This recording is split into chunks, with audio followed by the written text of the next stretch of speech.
ಎರಡೂ ಹೇಳಿಕೆಗಳನ್ನು ನಿಮ್ಮ ಮುಂದಿಟ್ಟಿದ್ದೀವಿ ನಾವು. ಎರಡು ಹೇಳಿಕೆಗಳಿದ್ದಾವೆ. ಸ್ಪಷ್ಟೀಕರಣದ ಧಾಟಿ ಏನಿತ್ತಲ್ಲ ಆ ಕಾಂಟೆಕ್ಸ್ನಲ್ಲಿ ಹೇಳಿದ್ದು ಅಂತ ಹೌದು ಅಲ್ಲೋ ನೀವು ಡಿಸೈಡ್ ಮಾಡ್ಕೊಳ್ಳಿ. ನೋಡಿ, 2022 ನವೆಂಬರ್ನಲ್ಲಿ ಹೀಗೆ ಚುನಾವಣಾ ಪ್ರಚಾರ ನಡೀತಾ ಇತ್ತು. ನರೇಂದ್ರ ಮೋದಿ 100 ತಲೆಗಳಿರುವ ರಾವಣ ಅಂದರು ಮಲ್ಲಿಕಾರ್ಜುನ ಖರ್ಗೆ ಅವರು. 2023 ಏಪ್ರಿಲ್ನಲ್ಲಿ ನರೇಂದ್ರ ಮೋದಿ ವಿಷದ ಹಾವು ಅಂದರು. ಮಾರ್ಚ್ 2024 ಮೋದಿ ಫೋಟೋ ನೋಡಿದ್ರೆ ದರಿದ್ರ ಬರುತ್ತೆ ಅಂದರು.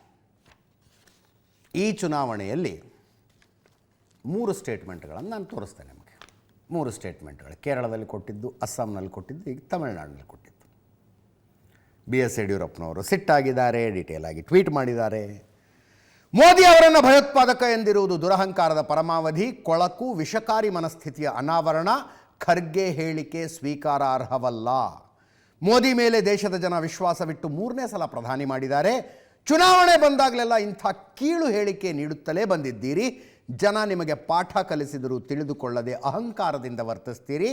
ಖರ್ಗೆ ಅವರು ತಮ್ಮ ಬೇಜವಾಬ್ದಾರಿ ಹೇಳಿಕೆಗೆ ಕೂಡಲೇ ಕ್ಷಮೆ ಕೋರಬೇಕು ಅಂತ ಮಾಜಿ ಮುಖ್ಯಮಂತ್ರಿ ಯಡಿಯೂರಪ್ಪನವರ ಸಿಟ್ಟಿನ ಟ್ವೀಟ್ ಇದು.